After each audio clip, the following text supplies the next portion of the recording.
Welcome to the Tech Egg. Don't get scrambled. Enjoy the video.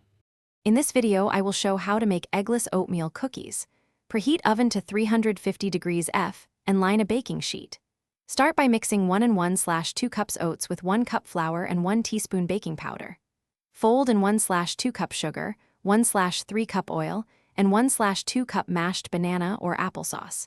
Stir in mix-ins like chocolate chips or nuts. Gather your ingredients in advance to make the baking smooth and stress-free.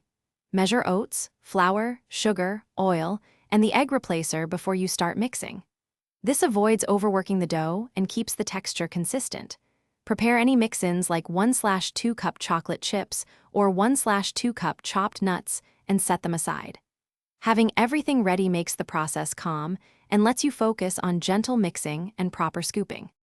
Keep an eye on baking time because eggless cookies can brown faster at the edges. Use a cookie scoop to make 1-inch rounds and leave space for spreading. If you want chewier cookies, slightly underbake by 1 to 2 minutes and let them firm on the tray.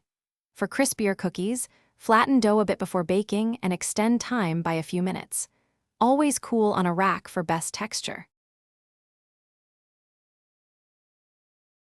Thanks for watching. Consider subscribing if I helped unscramble your problems.